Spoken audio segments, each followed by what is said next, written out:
What is Apple's cut of apps that you publish on their App Store? Well, my name is Jameson Saunders, and I'm a professional app and website developer, and I'm going to tell you exactly the answer to that question in this video. And if you're interested in more videos kind of about this and app and website development, remember to subscribe below and you'll see more videos from me in the future. Straight from Apple's own website in August 10, 2020, they say 84% of apps are free and developers pay nothing to Apple. So that might seem kind of surprising to you, but there's a reason for that, and we're going to cover that a little bit later. But this is their general rule for how they decide whether or not to take a cut of an app versus not. They say, like any fair marketplace, developers decide what they want to charge from a set of price tiers. We only collect a commission from developers when a digital good or service is delivered through the app. Here are some of the ways developers commonly make money on the App Store. Free. These are apps that pay users nothing to download or use. The developer chooses to make them free or has some other business model not generated from app revenue. Apple receives no commission from supporting, hosting, or distributing these apps. Example apps: Amazon Alexa, Chase Mobile, Geico, and Wikipedia. So now that 84% number might start making more sense, because most of the apps on the App Store are free. By definition of these apps being free, there is no percentage of anything for Apple to take a cut of. Next is free with advertising.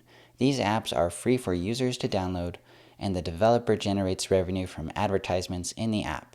Apple receives no commission from supporting, hosting, and distributing these apps. Example apps: BuzzFeed, Instagram, Pinterest, and Twitter. These are essentially in the same category as the last ones, except for now these apps are actually able to monetize using advertisements. This explains why you see so many of these free with advertising apps on the App Store, because Apple's not taking a cut of that revenue. Now, there are several other different types of apps we need to cover, which Apple does get a cut, but before then, if you wouldn't mind, please leave a like on the video. I'd really appreciate that. It helps out with the YouTube algorithm and lets me know what kind of videos you guys do like. The next category is free with physical goods and services. These apps are free for users to download, and the developer generates revenue from the sale of physical goods and services, such as purchasing clothing, having food delivered, or ordering a ride from a transportation service. Apple receives no commission from supporting, hosting, and distributing these apps, or from transactions for physical goods and services in the app. Example apps: Airbnb, Amazon, Lyft, and Target. This is really good news for all those apps that are selling physical goods and services, because that means they're not dishing out a huge percentage of their revenue to Apple simply for having an app on their App Store. The next category is free with in-app purchase. These apps are free for users to download, and users can pay for additional digital features and content in the app with Apple's in-app purchase system.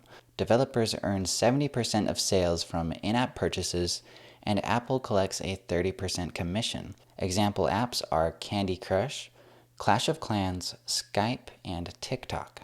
These free with in-app purchase apps are selling a type of digital good or service, so it completely makes sense that Apple's taking a cut for these apps, because what is being sold is a part of the App Store. Now, taking that idea even further, there are paid apps, and these are apps that customers pay upfront to download from the store. Developers earn 70% of sales from paid apps, and Apple collects a 30% commission. Example apps: Dark Sky Weather, Facetune, Heads Up, Monument Valley 2. Now this one completely makes sense because what's being sold is literally purchased from the App Store, and so it makes sense that Apple would take a commission for being the marketplace in which these goods are sold. Next is free with subscription. These apps are free to download, and users can purchase auto-renewing subscriptions inside the app. If developers choose to sell digital subscriptions inside the app, they use Apple's in-app subscription system. In that case, developers earn 70% of the subscription sales for the first subscription year, and Apple collects a 30% commission. After the first year, the developer earns 85% for all successive years that the user remains a subscriber, and Apple collects a 15% commission. Example apps: Bumble, Calm, Hulu, and Pandora.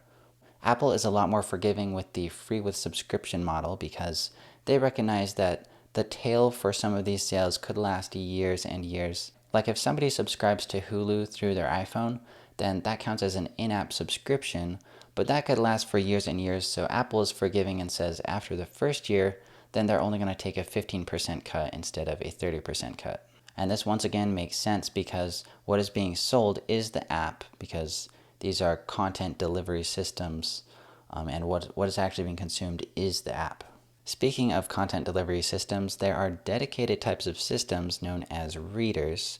These reader apps are where users exclusively purchase or subscribe to content outside of the app, but these users enjoy access to that content inside of the app on their Apple devices.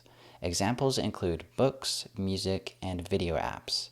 In these cases, developers receive all of the revenue they generate from bringing the customer to their app. Apple receives no commission from supporting, hosting, and distributing these apps. Example apps: Amazon, Audible, Netflix, and Spotify. In my mind, this can be one of the most clever ways to monetize your app because you're essentially just allowing people to view content that they purchased outside of the app inside of the app, which is usually what you want unless you're specifically building a business that is 100% based around your app. In that case, you might want to do the previous model, which was free with subscription. The next related category is cross-platform apps. These are apps that offer digital goods and services for sale within an app and also allow users to make those purchases on other platforms. In both cases, users can consume those goods and services in the app on Apple devices. Apple only earns a commission on the purchases made directly in the app on the Apple device. Apple receives no commission from the purchases made on other platforms and then used within the app. Example apps: Dropbox, Hulu, Microsoft Word, and Minecraft. This category has kind of already been explained by the reader and the free with subscription model, but Apple made a dedicated section to this just to answer any questions with regard specifically people had to cross-platform.